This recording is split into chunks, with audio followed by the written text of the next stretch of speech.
Back again, chapter 15, as simple as possible, awkwardly simplified anatomy physiology, the second part of chapter 15. We were beginning to talk about the sympathetic and parasympathetic nervous system, as we have since the beginning of the nervous system. Quick and obvious things. The parasympathetic is commonly known as the rest or digest system. It's all about gathering and conserving energy. The sympathetic is called the fight or flight, and it's generally about using energy. So in all this right here, again, consider, are you using the energy or are you conserving and gathering the energy? We use these little mnemonics right here to help you remember that in the sympathetic nervous system, there's an S, two emotions that are commonly associated with it are happiness, there we go, happy person, and anger.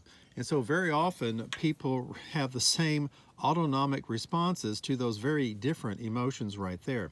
Over here, we have the parasympathetic, represented by the P, and the two emotions it's commonly associated with is apathy, I don't care, and depression, So, again, we'll use those as ways of trying to remember what might be going on.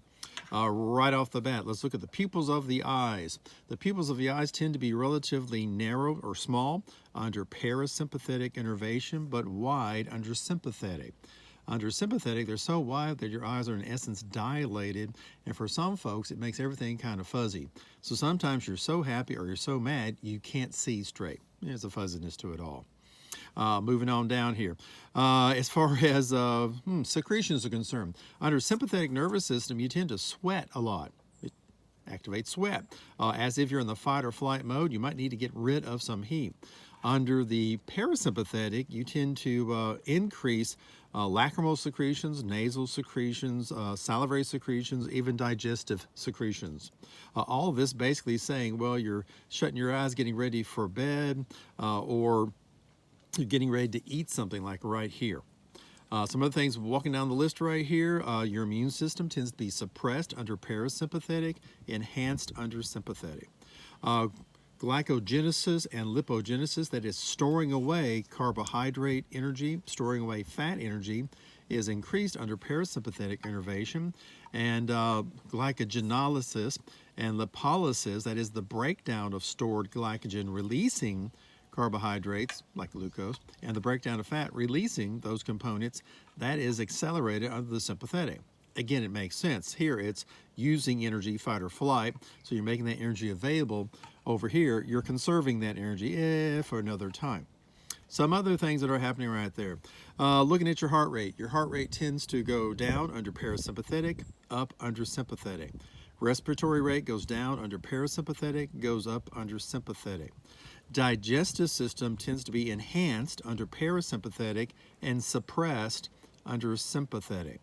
Sphincters may be relaxed, and so therefore people urinate more easily under parasympathetic, and they tend to tighten up, and so therefore sometimes if you're excited or nervous or something like that, you may not be able to go to the bathroom, whereas when you're not thinking about it, everything opens up. And if you want to throw in this pre-orgasmic right here and orgasmic over here, what the hey? Dual innervation and mass activation refer to the fact that these signals right here sometimes spread out over the body. They diverge over the body. So you'll have a large body response to emotions, to sympathetic and parasympathetic innervation. Another thing down here, way down here, yep. Skin flow, blood flow. Blood flow tends to be decreased under sympathetic innervation and increased under parasympathetic. So let's put all this together over here and consider that somebody is getting ready to go to sleep. When they're getting ready to go to sleep, their brain activity tends to go down. Oh yeah, that's what that is. The person's getting kind of muddled. Their eyes get kind of watery. Yeah, they might even, feel like drooling or something like that. Everything tends to shut down a little bit. Oh, they might need to go to the bathroom. They might find themselves getting hungry at the last minute right before you go to bed or something like that. And you get a warm feeling in your skin. So all those seem to sort of say, yep, you're getting ready to go to sleep, even closing the curtains, so to speak, with smaller pupils. Over here, this is like a person getting excited. The person is so excited that they're thinking super fast, maybe not very straight, but they're thinking super fast, getting all cluttered up. Again, they may not be able to see straight because their eyes are kind of dilated right there. The heart rate is pounding, their breathing is fast, they got butterflies inside their stomach. They couldn't go to the bathroom if they wanted to, and their skin may be cold and clammy because they're sweating and the blood flow to their skin is reduced. Stupid story goes like this. Let's say you have a bunch of kids and they're going to be doing a Christmas program. This is kindergarten kids. And so the kids get to school before the program, well before the program, and you have them in the classroom and you sort of say to the kids, okay, we're about to go up there. Does anybody need to go pee or something? And pretty much nobody. So great, fine. So you march out there. They're all excited right here, and so they couldn't go to the bathroom because they're all excited about being out there, but then they get bored if they're not doing something. And when they get bored, sphincters tend to relax, and suddenly the kid has to pee. So, wow, you're in trouble now. That kid's on stage, and they need to pee. Here's another situation. Let's say that you're going to take the kids to Six Flags, from Tyler to Six Flags. And you say, hey, kids, we're going to Six Flags. All get in the car. Whoop, before we get in the car, does anybody need to pee? Is anybody hungry? And they say, no, we're not hungry. No, we don't need to pee. Or if we try to pee, we couldn't pee anyway. Yay, we're so excited. And then you get inside the car. And 30 minutes later, they're getting kind of bored. And suddenly, now they're hungry, and now they have to pee.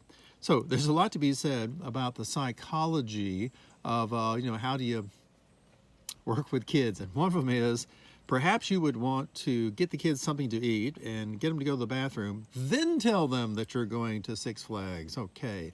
Or with that Christmas program, get them to come early to school, get them to do some kind of craft, and while they're doing the craft, give them snacks and make sure they go to the bathroom. And then tell them, oh, now it's time to get out there. So there's a lot of cleverness that goes inside this thing right here, and a lot of your personality is here. And remember, this is unconscious. This is not you controlling. It's just plain happening, and you're going along for the ride.